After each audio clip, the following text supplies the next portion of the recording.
Hello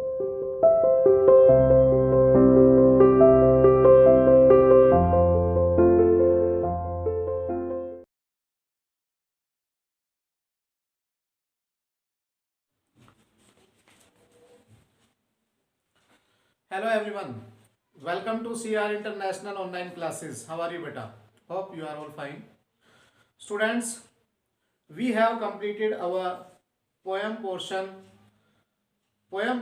of beehive book. Beehive book का जो poem का सेक्शन है, सारी पोएम हम बेटा रिवीजन में कर चुके हैं और बिहाई के जो हमारे चैप्टर हैं वो भी ऑलमोस्ट हमने रिवीजन उनका कर लिया है. कुछ एक हमने स्कूल में किए हैं, कुछ एक आपके वीडियो में कराए गए हैं. अब बेटा आज जो हम स्टार्ट कर रहे हैं वो हमारी जो बुक है वो है मोमेंट्स की. सप्लीमेंट्री बुक है, सभी जानते हैं. सप्लीमेंट्री का जो हमारा कंप्लीट सिलेबस है वो भी आप कर चुके हैं. इससे पहले हमने सभी ऑलमोस्ट कंप्लीट कर लिया है. आज हम स्टार्ट कर रहे हैं रिवीजन का वर्क. रिवीजन के वर्क के अंदर हमने चैप्टर नंबर लिया है 4th, क्योंकि फर्स्ट और सेकंड चैप्टर आपका हो चुका है रिवीजन में और आज हम जो स्टार्ट कर रहे हैं वो कर रहे हैं 4th से और 4th ऑनवर्ड फिर हम चलेंगे.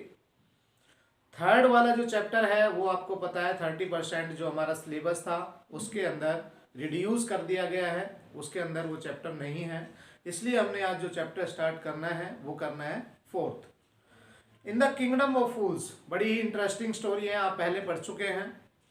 इनको पढ़ते हैं कि इस स्टोरी के अंदर फूल्स जो हैं वो किस तरह से लोगों को और उनकी मानसिकता को, यानी कि जो ये चैप्टर है वो जो फूल्स होते हैं वो लोगों को और उनकी मानसिकता को किस प्रकार क्षति पहुंचाते हैं, किस प्रकार नुकसान पहुंचाते हैं और वो क्या क्या कर सकते हैं उनके बारे में हम पढ़ेंगे और आपको इस स्टोरी को पढ़ने में मजा भी आएगा. तो बेटा पढ़ते हैं, इस चैप्टर को स्टार्ट कर रहे हैं. सबसे पहले ऊपर जो दिया गया है हमारा before start this chapter, it is believed that ऐसा विश्वास किया जाता है, fools are so dangerous that only very wise people can manage them.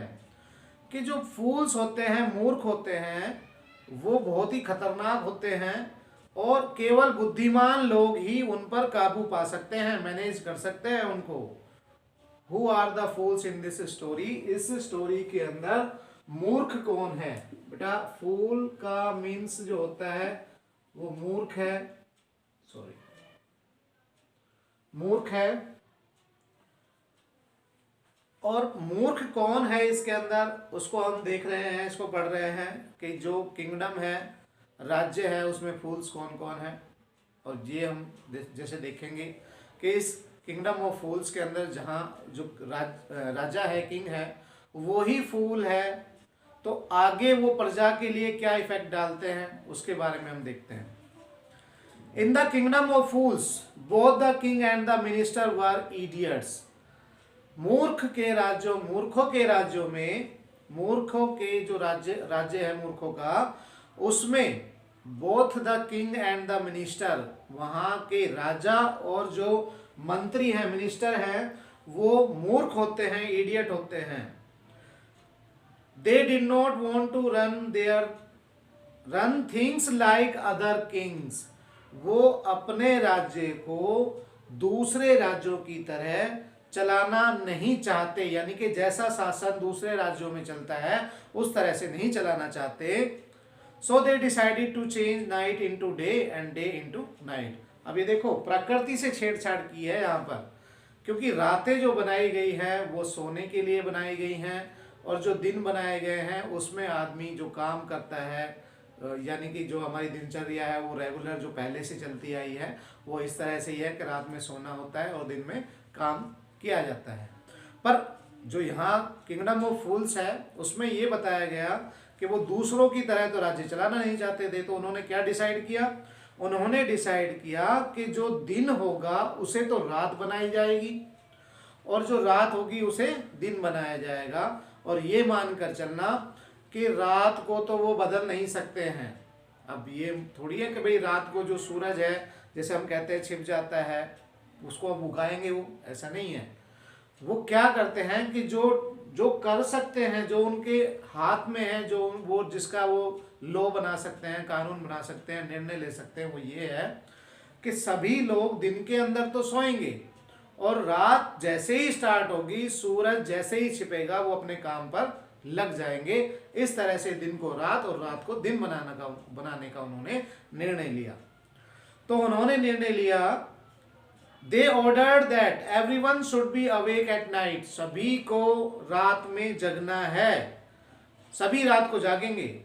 Till there fields and run their business, चाहे कोई खेतों में काम करने वाला हो एंड चाहे कोई बिजनेस चला रहा हो, वो सभी रात को जागेंगे। Only after dark and go to bed as soon as the sun came up, और सोने के लिए तभी जाएंगे या सोएंगे तभी जब सूरज जैसे ही निकलने वाला होगा या सूरज निकलेगा।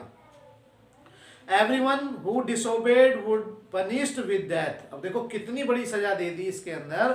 उन्होंने कहा कि इस कानून का डिसऑर्डर होगा, डिसोबे होगा,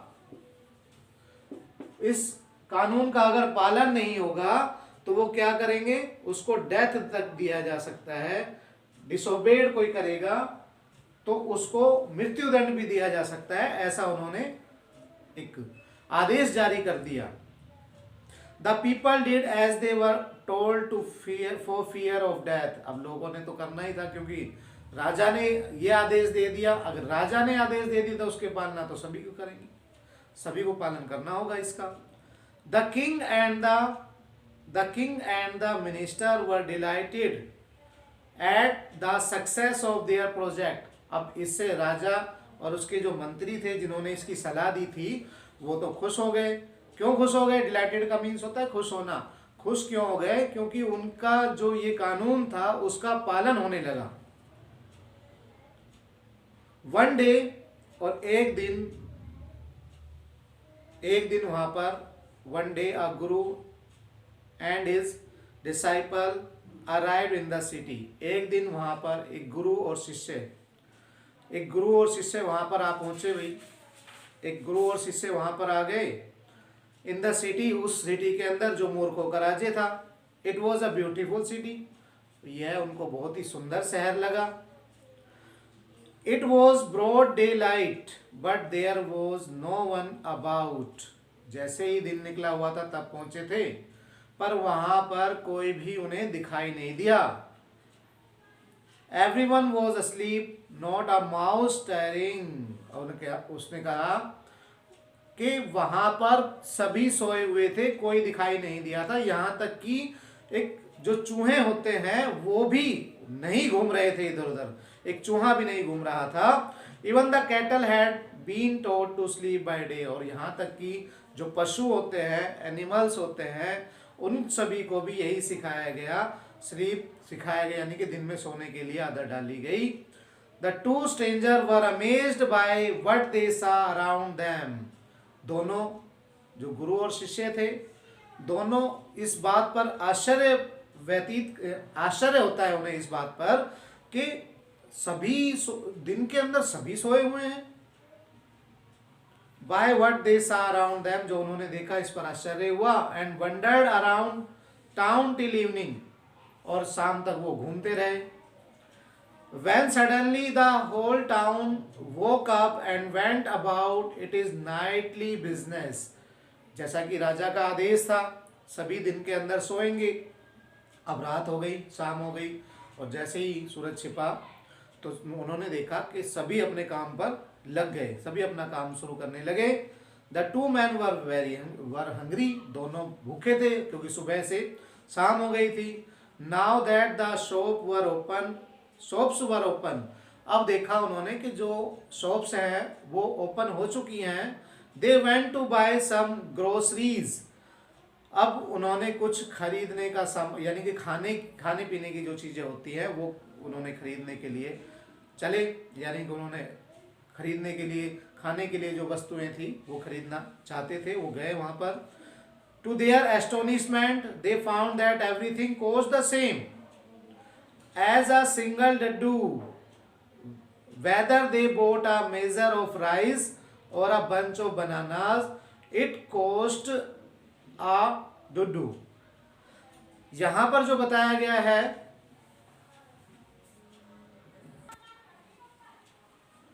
तो जैसे ही उन्होंने सामान खरीदा तो उन्होंने देखा कि सभी चीजें, एस्टोनिशमेंट का मीन्स होता है बेटा, एस्टोनिशमेंट का मीन्स होता है आश्चर्यजनक।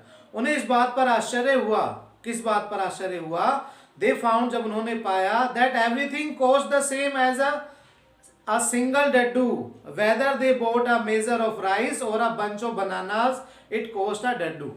एक डड्डू, वहां की जो मुद्रा थी उस समय वो बताई गई है कि एक डड्डू के अंदर सभी चीजें, वहां पर सभी वस्तुओं की कीमत सिर्फ एक डड्डू था। चाहे वहां पर आप कोई भी चीज लो, चाहे राइस लो या बंच ऑफ बनानास यानी कि केलों का गुच्छा लो, वो सभी की कीमत सिर्फ एक डड्डू थी। The Guru and his disciple were dilated, अब गुरु और शिष्य दोनों खुश हो गए। They had never heard anything like this, उन्होंने ऐसी चीज कभी भी नहीं सुनी थी कि सभी वस्तुओं की कीमत सेम हो। They could bye all the food they wanted for a rupees, 1 रुपए में, या डड्डू की कीमत 1 रुपए बताई है कि उन्होंने खाने की सभी चीजें 1 रुपए के अंदर खरीद ली, एक डड्डू के अंदर खरीद ली। When they had cooked and eaten, the Guru realized that this was a kingdom of fools and it would not be good idea for them to stay there. अब गुरु तो गुरु होता है, गुरु ने इस बात को जांच लिया कि ये तो मूर्खों का शहर है और यहाँ पर रहना, यहाँ पर स्टे करना वो अच्छी बात नहीं है, यानी कि वो मुश्किल में डाल सकता है यहाँ पर हम अगर रुकते हैं तो। This is no place for us, वो कहता है लेट्स गो। गुरु कहते हैं कि ये हमारे लिए रहने के लिए स्थान नहीं है, अपने शिष्य से कहते हैं कि ये हमारे रहने के लिए स्थान नहीं है, हम यहाँ से चलते हैं। He said to his disciple, उसने अपने शिष्य से कहा कि हम यहाँ से चलते हैं। But the disciple did not want to leave the place, परंतु उसका जो शिष्य था वो वहां से जाना नहीं चाहता था। एवरीथिंग वॉज चीप हेयर, क्योंकि उसे पता था कि सभी चीजें यहाँ पर सस्ती हैं।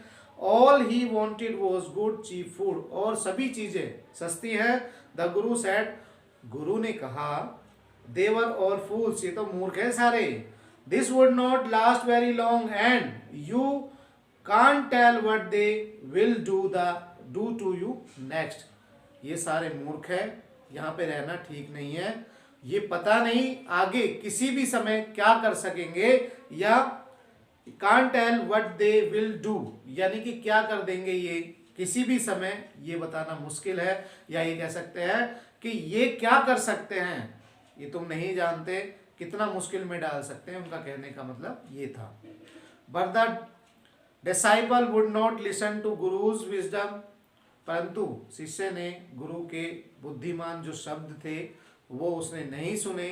ही वॉन्टेड टू स्टे, वह वहां पर रुका या वहां पर रहना चाहता था। The Guru finally gave up, gave up का मीन्स होता है बेटा छोड़ देना।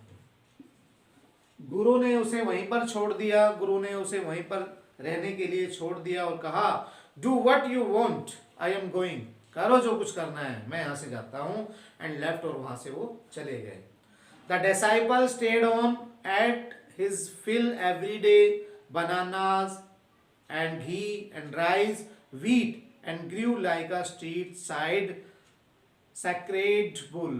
अब वो जो शिष्य था खूब उसने खाया, बनाना, घी, राइस, व्हीट, अनाज वगैरह सब उसने खाया, और एक इतना ज़्यादा मोटा हो गया, एक पवित्र सांड की तरह मोटा हो गया, जो जैसे गलियों के अंदर घूमते हैं इस तरह से मोटा हो गया। और इतनी चीज़ें उसने खाई क्योंकि सस्ती थी और एक ही डड्डू के अंदर सारी चीज़ें मिल जाती थी। तो बेटा इसके बाद हम देखेंगे कि क्या होता है इस चैप्टर के अंदर, पढ़ते रहेंगे, बड़ा ही इंटरेस्टिंग चैप्टर है। बस आप जो वीडियो सेंड की जाती है आपको रेगुलरली बेटा उसको वॉच करते रहें, वो आपके लिए बहुत ज़्यादा ज़रूरी है। रेगुलर इनको देखते रहें ताकि चैप्टर का जो कंटिन्यूअस जो चैप्टर पढ़ रहे हैं उसको लास्ट से आप कनेक्ट कर सकें। पढ़ते हैं आगे अगली वीडियो के अंदर, तब तक के लिए बेटा गुड बाय।